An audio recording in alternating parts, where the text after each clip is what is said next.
This is DeFi Alpha, project lead at Umami. We've also got, some pretty illustrious lineup here, from both Umami and Tracer. We've got Toki. He's a senior dev with Umami. Winston Wolf has just joined us as well.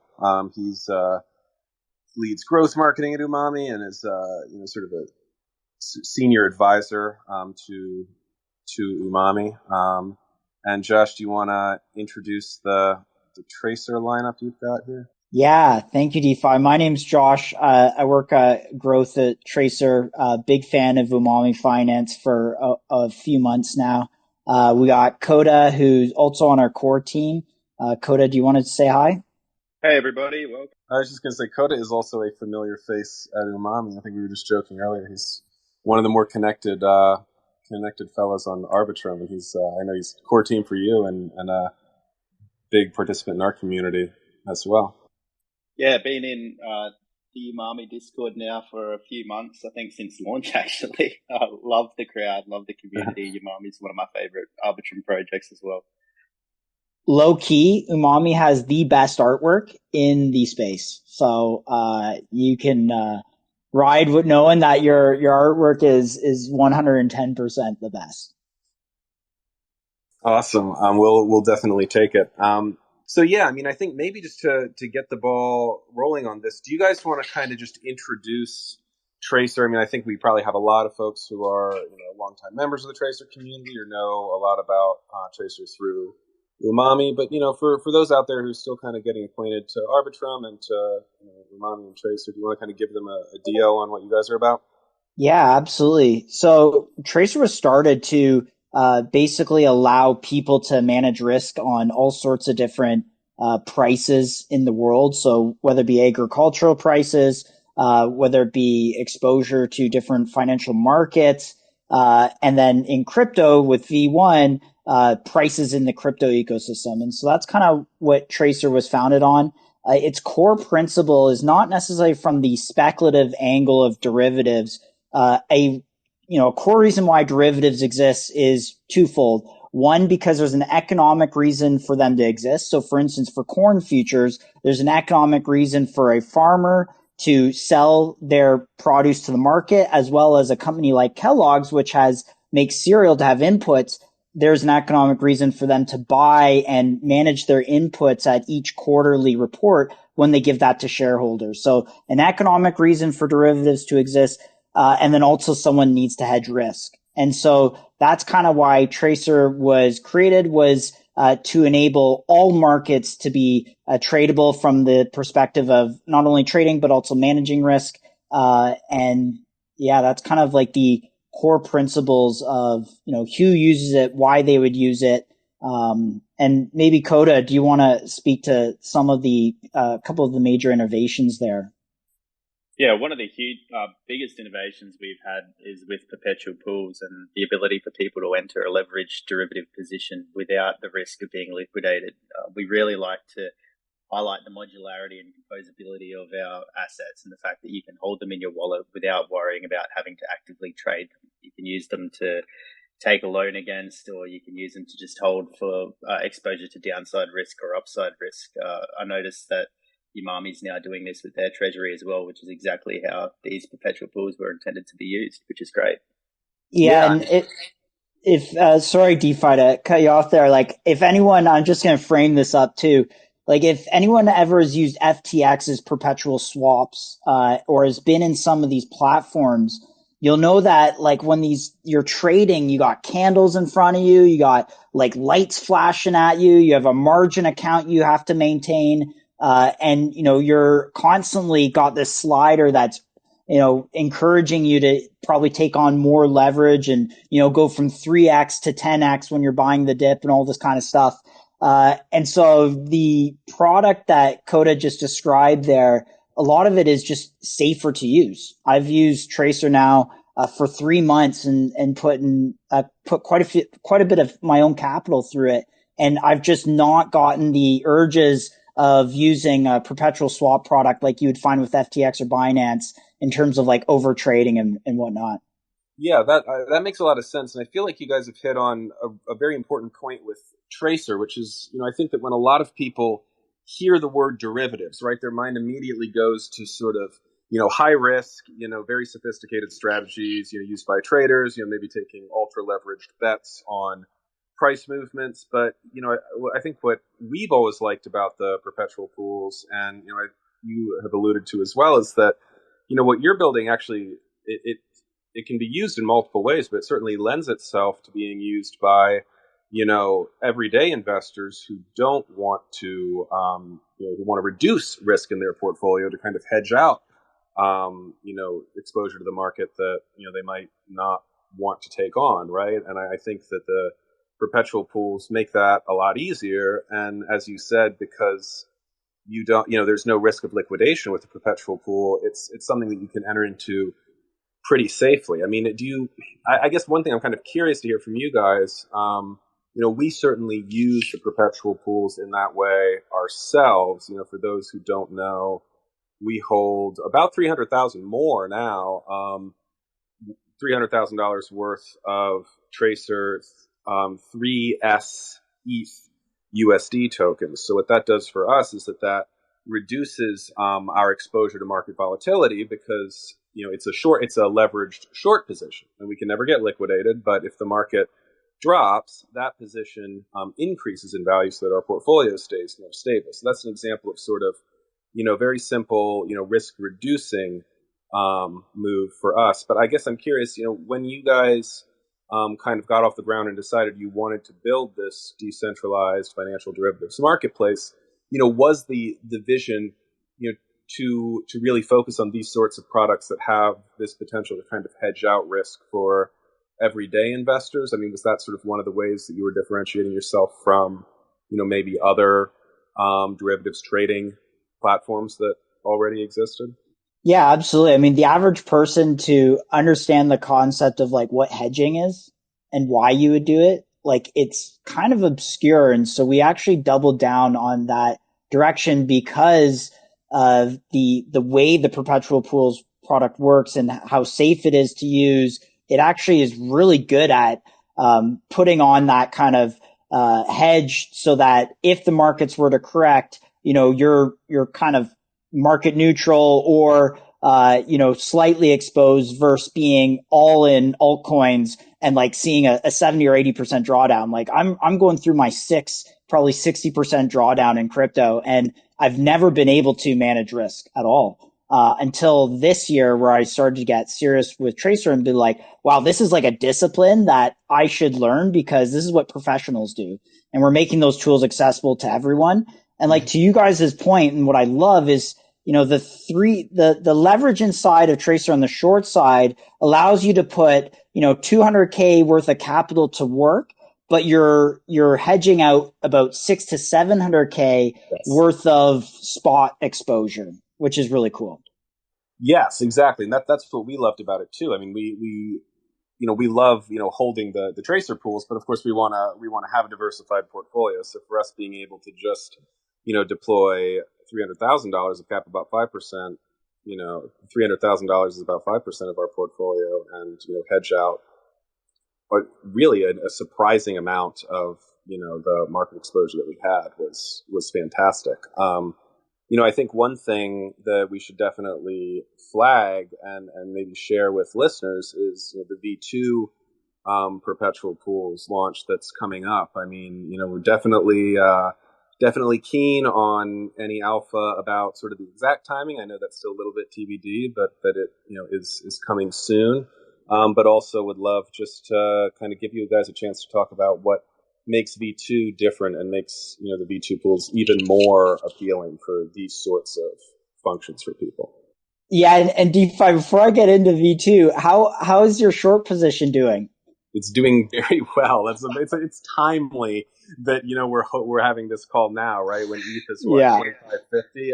We're up quite a bit. We were actually just talking about rolling out of it, and then going back in to keep that protection, but maybe taking out 50,000 or so in gains, because it's done pretty well, And I mean, again, the beauty of Tracer, and this is kind of why I pitched it to our team, was that most other, if we were doing perpetual swaps, if we were doing sort of a more traditional structure, it would be kind of nerve-wracking to be entering into a leveraged short position, because if, ETH did actually shoot up for a while before it came back down, it was up at 2,900, and we would have been worrying about liquidation, right? If ETH had continued to rise, which would have been exactly what we don't want as, a very long-term oriented project. But the beauty, for us, was that even when ETH was up, I wasn't sweating, because, our goal was to hedge out that market risk. Tracer pools never liquidate. We can just hold on, hold for a month, and then, occasionally, roll in and roll out of the positions, because of the volatility decay issue, which we can talk about a little bit later. But either way, it was just, we felt completely safe, and knew that it would, very much just be there for us if and when the market dropped, and that there, of course, was no risk of liquidation if it rose, and that was exactly what we were looking for with a hedging instrument for Umami. Yeah, and I think when we look at the macro markets, if you watch the NASDAQ or the S&P 500 right now, especially with the backdrop of, the unfortunate war in Ukraine and commodities going through the roofs, interest rate talks, all this stuff out there happening is a lot of noise, but it really does impact the markets. And, if you watch the ETH chart, as soon as the NASDAQ opens at 9:30 a.m. Eastern, you can see the correlation. There is very clear a volatility that's coming into the crypto markets, despite adoption, despite potential great news and new players and institutional investors entering. You still have that exposure to the legacy financial markets. Mm-hmm. And as soon as that noise crosses over, it's man, I can tell you that being hedged out while the markets were going down a month ago was like sleeping easy. Mm-hmm. And that's not a discipline that I got used to. But when you come into the Tracer community, it's a core focus of what we're doing is saying, hey guys, this is a great way to put on that, that hedged exposure and just, run it. So, but yeah, happy to chat about V2 and stuff. Yeah. Before we get into V2, I was just going to sort of add to that, to me, this is kind of highlights what's so cool about DeFi and what's so cool about being part of an ecosystem, is that, so you guys developed this product that, performs this great function that really didn't exist before, right? The ability to hedge without being liquidated. And then what it does is it opens up all these other downstream strategies, that other people can pick up and start running with themselves, right? Because you guys have created the tools to enable that. So, for us at Umami, it's, more than just, right now we're up 50K, right? That's not even the heart of it. The heart of it is that, we aren't here, as you said, we're not here to, monitor, the 30-year USD bond yield and, listen to FOMC and follow macro events and try to figure out, the moves of sort of the global market. We're here to make focused plays on Arbitrum. And we really, I don't think, would have been able to do that in the way that we do it if we couldn't have hedged out our exposure to market risk, right? So that now we can just have this nice return profile where, we grow. We're not completely, hedged against the market. So we do grow with the overall, growth of crypto as an asset class. But overall, we're able to just capture a lot of the returns, from awesome things going on in Arbitrum and, the continued growth of that network without having to really worry that any of that could be undermined by, macro stuff that's totally beyond our control. So it's just a cool example of how, one innovation in one arena then lets other projects do things that they probably wouldn't have been able to do without that. But to go to, hey. Oh yeah, sorry. Sorry, my mic was muted, but maybe I'll just take a second to explain how our mechanism works. Yeah, so everyone has that context. So perpetual pools is basically two pools of capital. You have the long pool and the short pool. And how we achieve this effect of no liquidations, because let's say you create a position, it's sitting in your hardware wallet, right? How do you claw that back to liquidate that position? It's almost impossible. So you have these two pools of collateral, and the smart contracts just move the collateral back and forth depending on what the data or price feed is going into the smart contracts. And so how we've achieved this no liquidations thing is we have bent the power leverage curves at kind of like the extremes. So every hour the pools rebalance, and we have this kind of S curve. So the further you go out on a gain or the further you go out on a loss, you don't necessarily replicate the 2x. So as long as you're within an hour, you're within like the 15 to 20% movement, which, I mean, if Ether were to move 15% or 20% in an hour, it'd be quite extreme and quite out on the, the probabilities of that happening. The pools will basically replicate the 2p or the 2x. But as soon as you get further out, it bends that power leverage curve. And so your collateral will get closer and closer to zero, but it will never hit zero. You can never exhaust your collateral. And that's how we were able to achieve this kind of no liquidation piece, and how you could have these leverage tokens in a hardware wallet in a position for a long time. Or the other thing is you could open a position on Tracer, but close it on Umami, which we're really excited about with V2 and whatnot. So yeah, sorry. But yeah, I wanted to include that in. Yeah, no, I'm really glad that you flagged that. I think that's important to understand. And the beauty of the pools, I was actually, going to ask you about that. I mean, you have this product that is ultimately very retail investor friendly and meets a pretty core need, that I think a lot of people who are getting into crypto want, which is that ability to hedge out market risk. But, maybe even before we get into V2, I'm just curious to get your thoughts, Josh. One challenge that we run into is, with every DeFi project, we're all doing really innovative things that we're excited about, and we feel, that after we're sort of up to speed on the mechanics, it's pretty easy to understand the value proposition and the use case for the things that we're building. But there's so much going on in crypto, and it moves so fast that sometimes it's hard to get the message out in a way that is digestible for people who are sort of inundated with all these new things. But I think one of the things I love about the perpetual pools is, they are actually pretty straightforward in their mechanics. Once people understand them. But I'm curious, just sort of, I know that you sort of do a lot of marketing and growth. Sort of your views on how you guys go about communicating that value proposition. It's really so broadly applicable to so many people, just kind of given some of the challenges with getting that across in DeFi with things as they are. Yeah, I mean, finding product market fit in this space is really difficult, because here you have someone with a huge brain that created a really amazing mechanism. It's super capital efficient.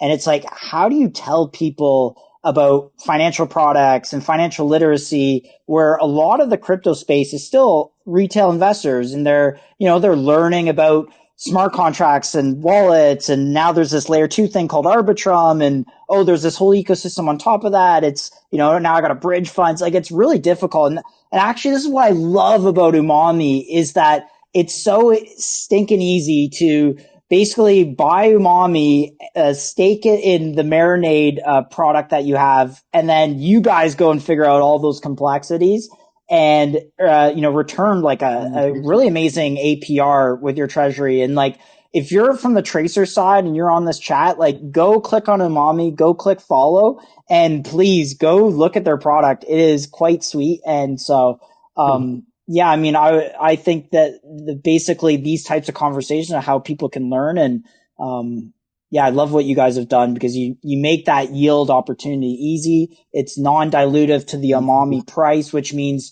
you're not paying out the yield in your native token, which then creates, increases the supply, which is inflationary. So I love that dynamic.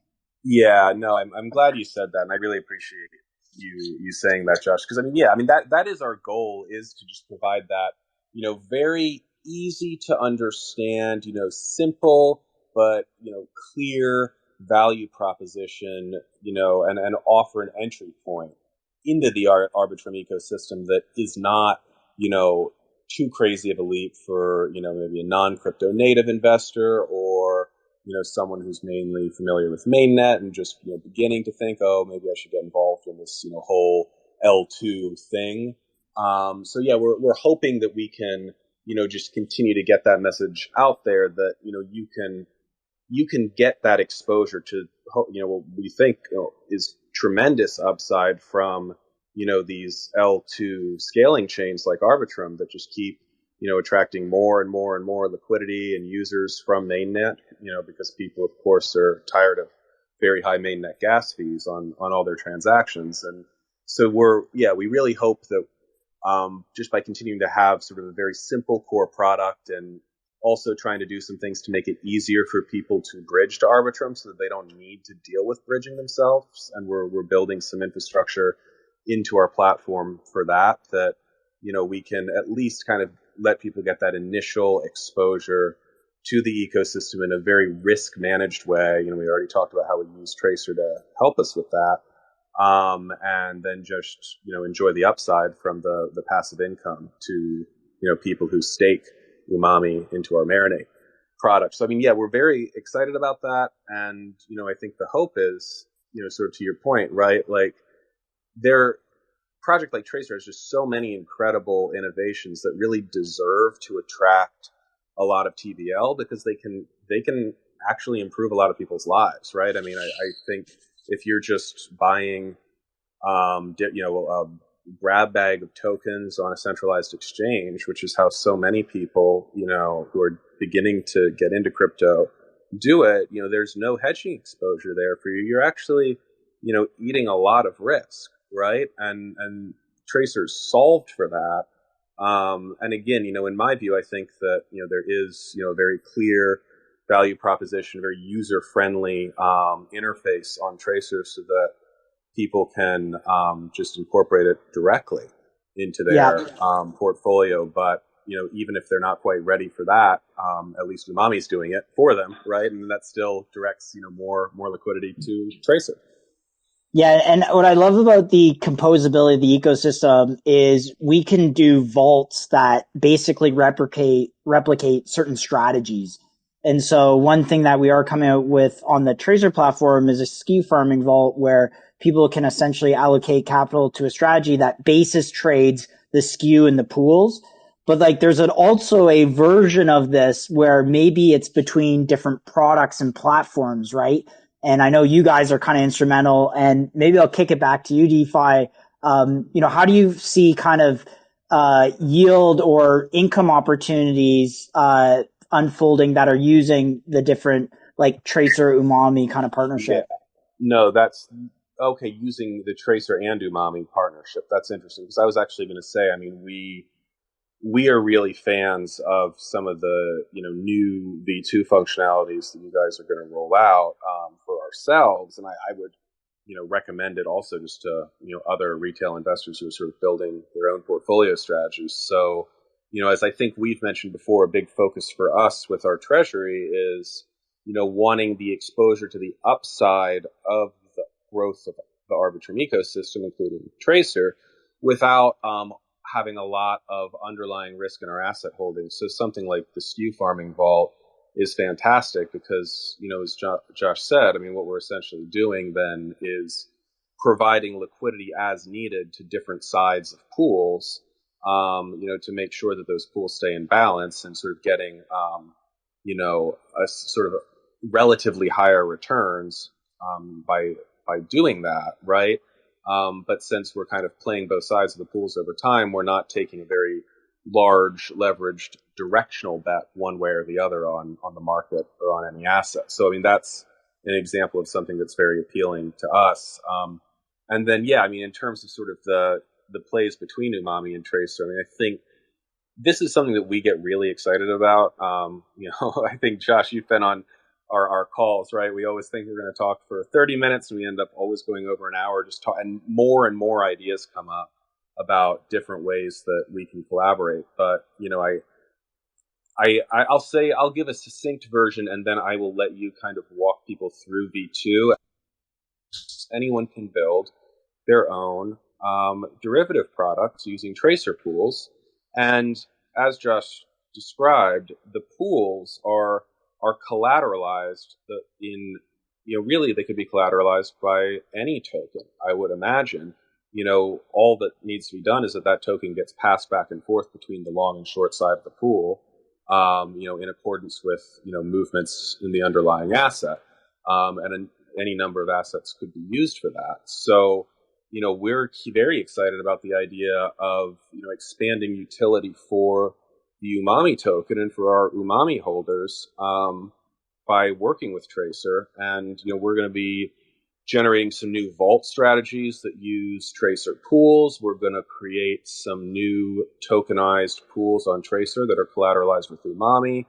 Ideally, we'll get to the point as we continue to build out our ecosystem where if you're, a marinator and you want to kind of have that long-term staked position in Umami, to generate, our yield, payments in, passive income payments in ETH, which we pay out every month.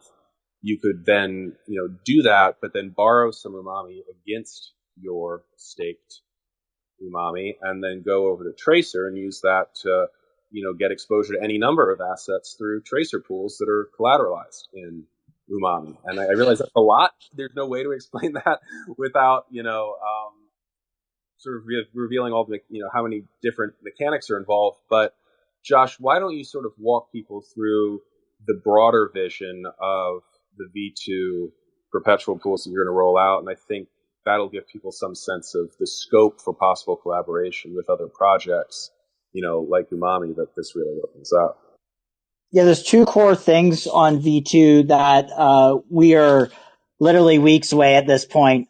Code audits, getting the code right and making sure it's secure is important. So going through that process. But yeah, two core things that are really exciting is the Tracer Factory, and two, it is a solve for what plagues derivatives is called volatility decay.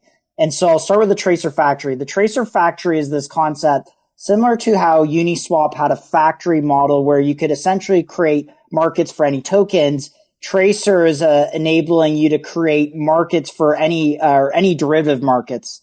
So long that you have a data feed, you can grab our contracts and use any settlement collateral to basically create any new market.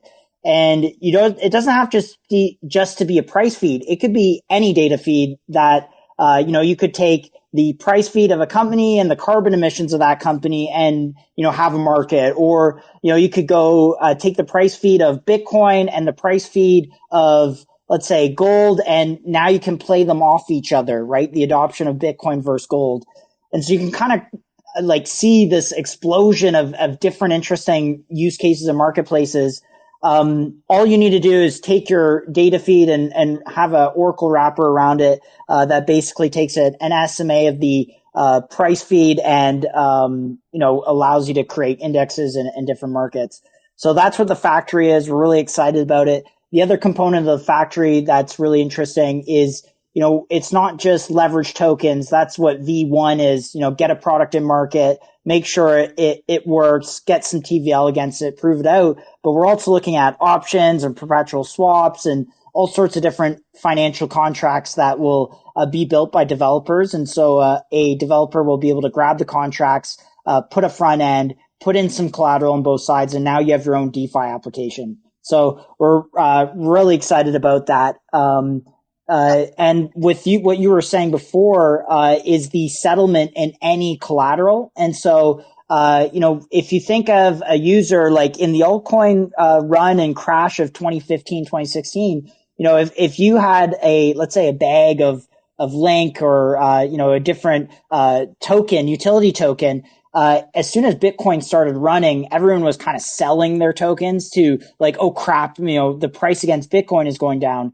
What we're really excited about is Umami holders will be able to trade any of these markets, whether to hedge exposure, to go long that market, and it's settled back in the Umami token. So it just adds so much utility for Umami, and it's really exciting. And then the last part is on volatility decay. We want to make sure that these positions, you could hold them in perpetuity. So let's say you're on Umami and you want to get exposure to CryptoPunks, or you own NFTs and you want to hedge that exposure, the ability to hold that position for months or years at a time, we think is really important for the same reasons we just discussed before, is like, hey, I want to express a view that I'm managing risk, but again, don't want to manage the margin and manage the kind of position itself. So we're really excited that volatility decay will be mostly eliminated from that. Yeah, that's something that we're very, very excited about for all the reasons we said. I mean, we already are able to rest a lot easier with, the 3S ETH short position we hold. But, for example, I was having a conversation with our treasury manager, Carnation, today saying, well, now that ETH is down and we are up considerably on that position, we might want to exit and re-enter that tracer pool. Because of its V1, and you don't want to be in it too long before the volatility decay catches up. And that's not actually a huge problem at all for us in terms of functionality, but just to be able to plug in an optimal amount of capital into 3S 3x leverage short position like that, so that we hedge out pretty much all of the market exposure that we want to hedge out, and then not have to really worry about it again, and enjoy the incentive rewards and any other upside we get, and not need to roll in and out of the position is going to be really, really cool. And there's nothing like that available in DeFi right now. But yeah, there will be soon. So we're really psyched for that. Coda, I know that, you have a lot of good technical background and insight into, the V2 pools. Is there anything that you wanted to flag about V2 and what makes it unique?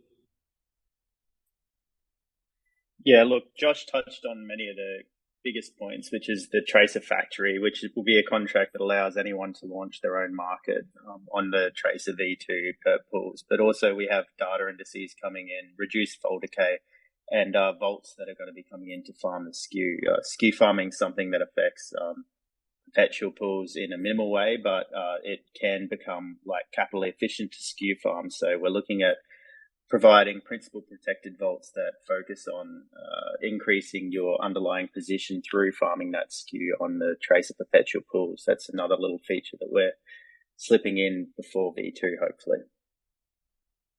Awesome. Now that is really cool. And Toki, he's our senior dev. Was there anything just sort of about, I know you've been excited about this collaboration and sort of thinking about different things that we can build together. Was there anything that you wanted to add on the dev side with respect to the Umami Tracer partnership that you're psyched about? Yeah, I would say I'm most psyched about the fact that that potentially people who use Umami in a tracer pool will be able to also stake their marinated, will also be able to use their marinated Umami and claim dividends while also being used in tracer pools. So this is just I think that that's amazing in that you can be exposed to one. It's just DeFi all over, where you can either be exposed to the Umami marinate pool while also participating in the tracer ecosystem, which is you're earning dividends while also participating in the new tracer pools, which I think is going to be really cool. So this is why I love working with you, Toki. It's we think that we have extracted, or generated as much value as possible from a really cool partnership like this, and then Toki with his dev background is able to say, well, actually, look, if we tweak the smart contract, we can also we can let people simultaneously be in a pool and collect marinate dividends, and more and more stuff just keeps opening up. So yeah, no, that's really exciting. And Josh, I know that we don't want to drop too much alpha because there is another party involved in one of the partnerships that we're really excited about, or one of the particular products from our partnership that we're excited about. But I think we can at least tease it a little bit, and we even alluded to it in our announcement. So, I think on a high level, just to flag for people, and I think this is pretty major alpha, actually,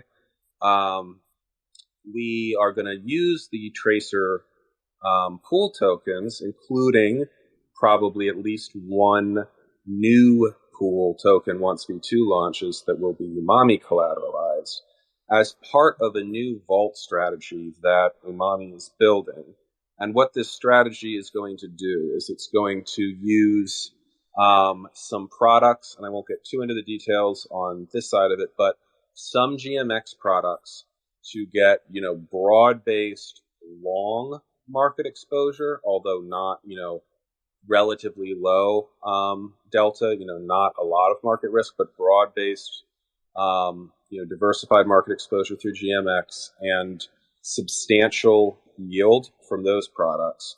Offset that market exposure with the Tracer short pool products, which of course right now Tracer incentivizes with TCR. So there's a lot of, additional yield on that side.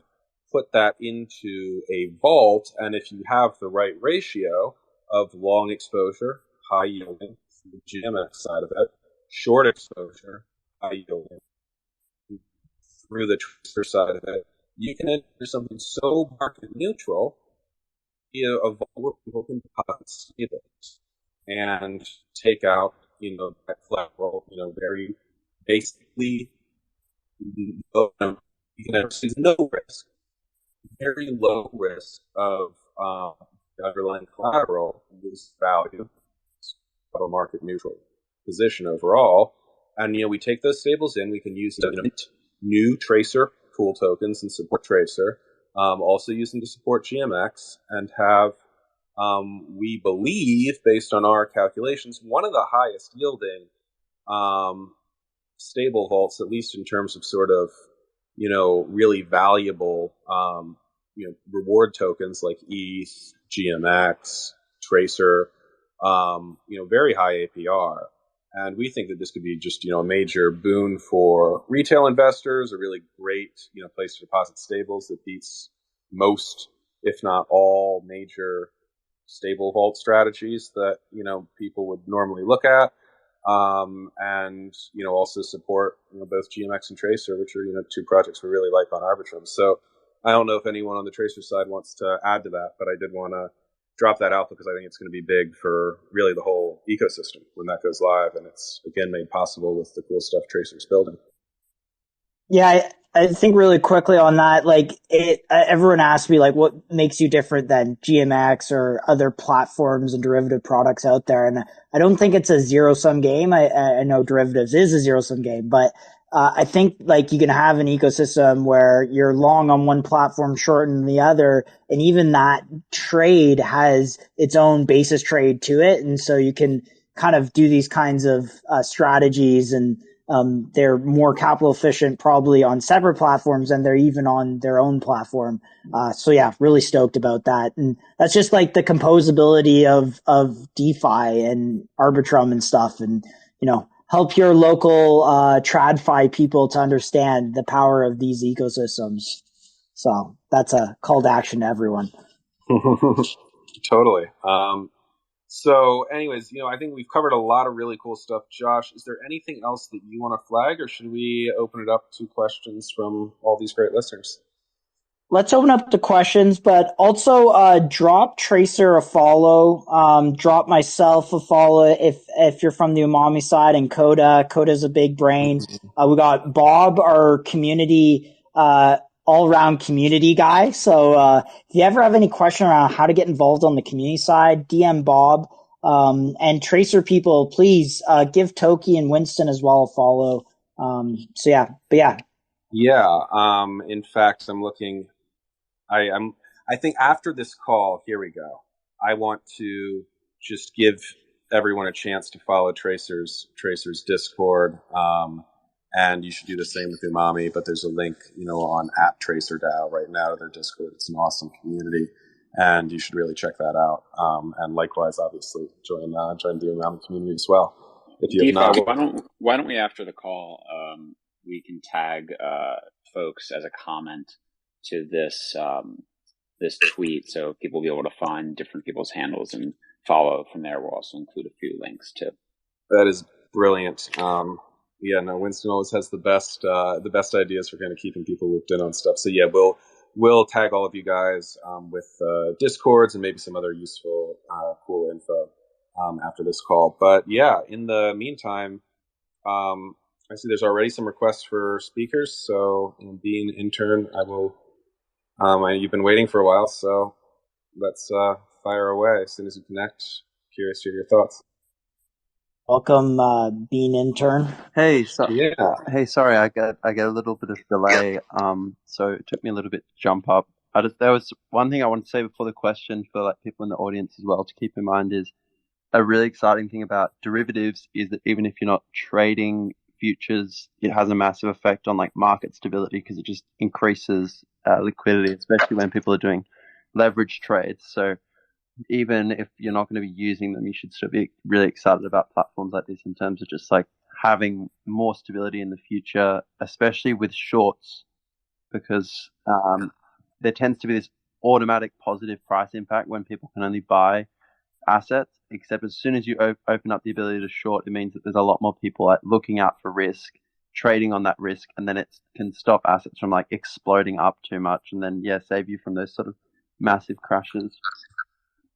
Yeah, that's a really good insight. But yeah, I wanted to jump up, like really small brain question, but hedging is something I haven't done a lot of personally, even though I understand the sort of greater effects of it. And I guess like the thing that just doesn't line up for me initially is like, what's the benefits of having a hedged position as opposed to just having less capital in a position, if that makes sense? I mean, I can speak to that on the Umami side, and it's pretty straightforward for us, which is that, look, we are our function in the ecosystem. The reason that we exist is to provide exposure for investors to the Arbitrum ecosystem, right? And of course, to help support the ecosystem directly by deploying our capital to support different projects on Arbitrum. Now, by definition, that means that we are, investing in and supporting projects that are altcoins on an L2, right? In other words, a more volatile overall. That's a more volatile subset of the market than if we were, just holding ETH or stables, just because of the nature of how the crypto market works. Now, for us, that's not a reason to, not deploy that capital, aggressively in some cases towards really great projects that have enormous potential. But since our goal is to create a retail investor friendly, product in the end, that by buying the Umami token and staking it, it's important that we hedge out that market risk that causes such volatility with smaller, newer projects of the sort you might find in some cases on Arbitrum, and that's why we hedge, right? So for us, it's actually necessary. We couldn't just say, well, we're going to have less in Arbitrum and more in stables, because that's not what we're about, right? Then we would just be a big portfolio of stables and not very exciting for people. But by being able to offset that, added market exposure through some of the capital deployments we do on Arbitrum, that, with the Tracer hedging instruments, we still end up with a very balanced overall level of market exposure. Josh, I don't know if you wanted to add. Yeah, I mean, on the retail side, I think in DeFi, there's so much you can do with your collateral to earn yield that you just don't want to leave those vaults or those LP positions or holding certain tokens. And so putting on a hedge versus, pulling them out of those strategies, then selling them, like that's 2, maybe 3 transactions right there. I mean, it's just easier to potentially in 2 button clicks hedge out your exposure on a platform like Tracer. So I think for retail, there's like a clear advantage just because you have so much stuff locked in strategies. But Coda, I don't know if you want to add to that. Yeah, definitely. I mean, hedging isn't just confined to trading either. It can be confined to actions you take in everyday life. I mean, at the moment, we're experiencing a lot of global uncertainty and volatility. We're unsure about the future of fuel prices and whether they'll increase. And that's not only going to affect transport in vehicles, it's also going to affect transport in planes. And one thing we need to remember is that Tracer is a product that anyone can access. So a future vision that we see is when Uber drivers will be able to hedge their risk against the increase of fuel using a fuel price index that Tracer offers, or pilots will be able to decrease their risk and hedge their risk against the increase in Jet A1 fuel or the lack of customers coming onto their aircraft because of a global pandemic or things like that. Hedging your life is something that we like to throw around in the Tracer Discord quite often. I'm really glad you mentioned that, Coda, because I do think it's important, and I don't know if you wanted to add to it, Josh, that Tracer's applicability is really so broad that it would be a mistake to kind of narrow it to just financial hedging, and that, especially when V2 launches and anyone with any amount of capital can create a new pool, as Coda said, hedge your life. So, this is an example of, the expansiveness of DeFi, and its applicability to everyone. Yeah, you kind of got... Sorry, Winston, go ahead. I was going to say, Josh, I think we just came up with some merch ideas for your community. I'd like to reserve a Hedge Your Life hoodie, please. Size large. Did you say hedge your life or hedge your wife? Hedge your life. You can do both. I may have gone to speech therapy in kindergarten. I appreciate you bringing it up. No. I'm just fucking with you. An actual hedge in a pot plant that you look after, and it's shaved into hedge. Hedge your life.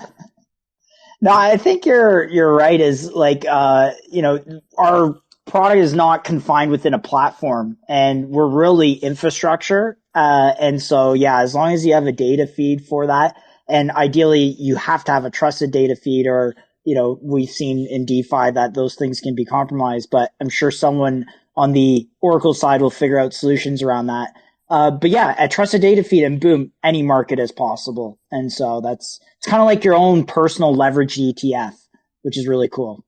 Yeah, that was the other question I actually had. Sorry, I don't want to take up way too much airtime, but I'm really interested in on-chain commodities, and I know that an issue will be like locking up on-chain, like locking up assets on-chain is really capital inefficient. But yeah, I'm super bullish on the idea of being able to like easily hedge your crypto with like commodity positions. And yeah, I was just wondering what you guys think in terms of, is that something that like you see being like built out in the future? Because yeah, it seems like really underserviced at the moment. Yeah, look, from a technical perspective, Tracer's products can be launched with anything with a price feed. If it's got a data feed, our goal is to be able to launch a product for that. It might take some time to achieve that in the broader commodities market, but it's certainly a goal and certainly something that's on our radar. Yeah, and I think one of the key challenges there is like the traditional markets data providers are just not set up to deal with crypto oracles. And like I've talked to them, and they're like, yeah, we know this crypto thing's exciting, we want to participate, but like, who do we license our data to? We can't license it to a smart contract. So it's just like, it's a real challenge to get that data, for, NYMEX crude, and then pump that into the DeFi ecosystem. So, it's something that we're definitely focused on. And like, maybe on this point, like the main service provider behind Tracer is Mycelium, and they were the first price oracle on Chainlink. And so the group behind Tracer actually has this really OG kind of experience building out the price oracles within DeFi. And so we're just kind of like really excited to help data providers and help the broader, financial markets ecosystem understand, what a price oracle is, how the smart contracts interact with that, what is possible with composability and derivatives. And, we're, just excited to be involved there. Yeah, that's hectic. I love that. Awesome. Beanie, did you have any other questions, or should we see if anyone else? No, yeah, bring anyone else up. I'm good. Thanks so much, Awesome. guys, as well. Yeah, I didn't know a lot about Umami, but yeah, Trace is super interesting. I'm like involved with this, trying to do the CPI peg stable at the moment. So yeah, I'm really interested in derivatives and sort of stable yields. So I'm sure we'll probably be in touch with you guys as well. Actually, can you DM me at it's at Intrinsic DeFi is my personal Twitter. CPI peg stable just sounds interesting to me, so I'd love to just chat about that. What's your personal one, sorry? At Intrinsic DeFi is mine. Yeah, I will. I found you. Awesome. Nice. Great. I'll tag you on that. Actually, the funny thing about the CPI stables, I think we actually published a white paper. If you go to tracer.finance or click our learn section, we have a white paper on basically a GDP bed stablecoin. Yeah, I saw that actually. I saw an article about it, but then the article was locked behind a paywall. So yeah, I would be keen to actually read the white paper. I'll have to check. Oh, is that the Delphi Digital tweet thread? Yeah. Nice. All right, great. Well, so this is thanks a lot, being intern, and really great questions today. Who else? Anybody else want to chime in or ask anything of our Tracer guests while we've got them? While we do that, like, drop some heart reactions in the audience here. This has been like a super fun spaces, and just want to get those good vibes. I like to say rally snaps. Let's get some rally snaps going here. So yeah. Well, everyone just goes quiet and is throwing reactions. So there's a lot of clapping and hearts. There's a lot of love. You can also see who hasn't upgraded their Twitter yet and who has the old reactions. But yeah. That's true. I think I'm on that list. I missed the 100 react. I want it back. Yeah. Big mistake. Yeah. I've got the 100 still. All right. I know, though, there's some more questions because there's so much cool stuff going on at Tracer, and it is such a treat to have these guys on. So definitely. And, obviously you can answer questions about Umami too, but we have a few more minutes on this. So just going to leave it open. I see. So in our Discord, AMA questions in chat, I see some folks are typing some questions, but we can also, of course, take them right here in Spaces too. Here we go. I'm going to check the AMA section of yours real quick.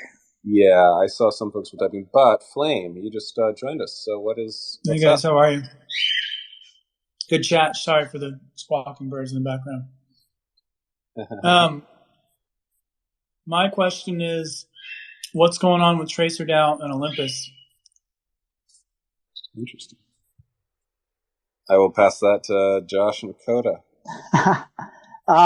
No specific comment, but we do have a blog post there. But we'll save that for another Spaces. Oh, this is still top secret? No, this is the Umami. I guess the Umami Arbitrum chat. Oh, I'm tempted to make a bad joke, Josh. Why didn't just a couple months ago you guys create a 3S Ohm token, right? I that would have been a very nice hedge before a lot of the Ohm forks and Ohm took a dive. But that is some Max Payne for that's some Max Payne. But yeah, no, I mean we definitely want to. Yeah, they're great. Olympus is an incredible project and sparked a lot of innovation, and we're just thrilled to be part of that community. But yeah. Yeah, and we talk to those guys as well. I mean, they're part of the Arbitrum ecosystem already, and love to see more of them around. I mean, we really invite that. And there's word on the street that some other really cool forks that have taken that model in innovative directions are also going to be doing more on Arbitrum soon. So, I think it's all just very bullish for the ecosystem. Yeah, just to keep it fair and balanced. So, when's Umami and Olympus going to do a collab? Just stay tuned. I'm just going to kind of say what Josh said. I think that it's a reasonable assumption that there's some dialogue going on there as well. No, that's awesome, and I'm also just messing with you a little bit. I really appreciate everything you guys have been talking about today. It's fascinating for me. I'm trying to get up to speed on it as quickly as I can, and I don't know about other people in the audience, but just getting to hear people talk about the offerings that both teams are putting out, it's super, super helpful for me. Mm-hmm. It makes it more accessible. It makes it feel more inviting to explore these protocols. So I really appreciate you guys taking the time to have these conversations today. Yeah, likewise. And thanks for chiming in. Always enjoy hearing from you. So, yeah, anybody else want to throw some questions at us? We have a couple more minutes before we wrap up for today. I think one of the last things I'll chime in on, if anyone wants to contribute to either project, please hop in the Discord. I know for us, we have a contribute spot. You can react to it. We're also putting up all our projects on DWork, so you'll be able to search them through DWork. But there's so much stuff that we're building this as we have a core team, of course, but I think it really takes a community and an ecosystem to create strategies, to create technology, to create partnerships, to do marketing, etc. So, Umami, how do people usually contribute to your project? I mean, for us, we've always had just a really awesome community with really diverse skill sets. And as you mentioned in the beginning, waifu art has been a strong point for our contributors. There's been just a lot of just general meme creativity and cool Twitter posts. But in terms of, I think that what we've seen a lot is that pretty much our entire core team and part-time team came up through the community. And I think what happens in many cases is we just have really great people with great ideas in our Discord. They vibe with the team. We start, talking more and, starting to work together on certain things or throw ideas around, and it becomes, a more permanent relationship and, more direct participation in the team. So it's kind of a very fluid thing, but that's pretty much, we're all homegrown, Z2O or early Umami OGs on the core team for the most part. What about you, Josh? I know you guys have a really cool system in place for sort of actively presenting some, opportunities to work on projects to your community members that people are able to kind of jump on. Yeah, we're just adopted DWork, and by all means, please DM me too. If you want to collaborate in any way, my DMs are open, or if you just want to find out how something works, happy to do it. I also post my trades in the trading chat. I think I started the year with $3,000 in my Tracer kind of wallet, and I got it up to 11 grand just by putting on different hedges while the market was rolling over. So have a little bit of a trading background in that sense, but some of it is just taking advantage of inefficiencies and kind of running with it. So, and hey, you have a great DeFi project. One thing I'll say this: if you're doing due diligence on any DeFi project, if you can make money with the protocol, it's a good project. Mm-hmm. So that is basic 101. Can I make money with this protocol? And so these are two that likely you can. Yeah. And I mean, this will sound like a plug, but it's actually really not. I think that it's just objectively true that both, Tracer and Umami, as is the case with a lot of, Arbitrum and L2 projects. I mean, I don't want to sound sort of too much like I'm giving investing advice, but it is, I do marvel at, the market capitalization for, both of these projects, given the kind of upside potential. I mean, you kind of heard with Tracer the scope of, the applications for the products that they're rolling out, and, they're really shipping, and they're going to have this V2 that lets anyone anywhere create, new pools that are, derivatives of anything, right?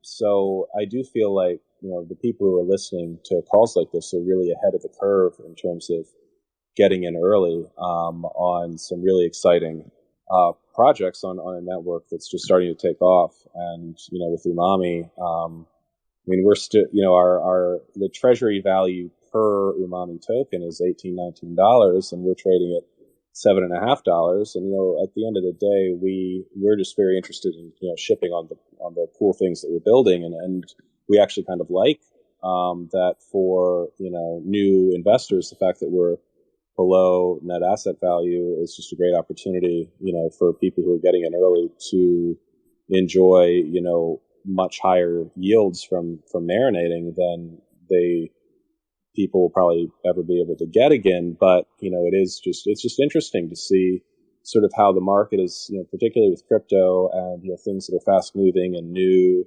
The market is not always rational in its pricing of, projects like Tracer or Umami. So, kudos to those who are listening and already kind of seeing the value before we start seeing that truly get priced in, at least in my non-investment advice, personal opinion. Yeah, your DeFi, your connection's getting rugged a little bit for me, but I think what you're just kind of alluding to is the network effects within Arbitrum and all the different projects. And to me, Arbitrum feels like the early days of using Ethereum. It's quick to use. It has $1 transaction fees. In like 2 button clicks, I'm putting on positions, I'm taking them off. And so, go to DeFi Llama too and go to Arbitrum, check out all the projects because there is a bunch of really interesting parts of innovation. And I mean, man, what is it? 2.7 billion TVL in Arbitrum right now. Like, imagine you're part of an ecosystem where the TVL in the ecosystem 10x's, right? It's not unreasonable to see 30 billion on Arbitrum, especially now that FTX and Binance have enabled Arbitrum withdrawals. Like, man, there's some really friggin' awesome stuff coming to Arbitrum. Totally. To me, they feel like a winner, and I'm just super bullish. Yeah, no, same, fully agree. One thing I'll speak to is the inclusivity of the ecosystem as well. I mean, when Umami launched and I came over into your Discord, I was just welcomed with open arms, and I hope that was reciprocated vice versa. And I've really seen how Umami takes care of their members and their investors, and how they were able to transition from the OM period to where they are now. I think that's really special, and that the Arbitrum ecosystem as a whole likes to take care of their respect for their members and their investors as well. Yeah, that's really nice to hear that feedback, from you, Coda. And I do, we do try really hard to make sure everyone in the community has that experience. And, I think we've also on our end, I've held Tracer, so I've been part of the Tracer community, and we've worked with them, and, very similar, just sort of openness and warmth, and very much like a, how can we collaborate? Like, what cool stuff can we do together? Kind of attitude, which is just, really awesome. And, one of the treats of being on kind of a small, but growing network like Arbitrum. So, I think with that, guys, should we call it? I think we're over an hour, but this has just been an awesome chat, and really, really loved hearing everything everyone had to say. And, I hope that you guys, do, if you haven't been, part of the Tracer community already, please just check out their Discord, get involved. Likewise, if you're new to Umami, you should do the same. And, we'd love to chat with you too. I think Winston Wolf is going to send out, a tweet and just kind of tag all of you fine people who've been on this with some of that info, just to give people a chance to learn more. But Josh, do you want to add anything? Last thing I would just say is contact your policymakers. If you live in, different democracies, contact your local, representatives and let them know that this ecosystem is important and that you believe in it and that you want to see this type of innovation thrive. I think we get caught up in the weeds so much, but we really need to advocate for the products and tools that we use and believe in. And so I would just, that last thought, tweet at your policymakers, tweet at your local government, and let them know that crypto is important to your livelihood and your kind of your future. And so we want to make sure, that call to action, I think, is important. Yeah, no, we could not agree more. With that, let's call it a wrap. Josh, Coda, everyone else on the Tracer team, thank you so much for joining us. Really awesome chat, and great questions. Blame, Bean Intern, and just everyone else who participated. Thanks so much. This was great, and stay tuned. In 2 weeks, we're going to have our next episode of Arbitrum Insider with another Arbitrum project that you probably know. It's going to be DOPX, and it's going to be a really cool chat with them. So let's stay in touch. But in the meantime, do show the Tracer team some love. They're a great group of folks and great project. Thanks, everyone. Thanks so much. Awesome to chat, everyone. Really keen to chat more as well. This was really cool. I love these types of spaces.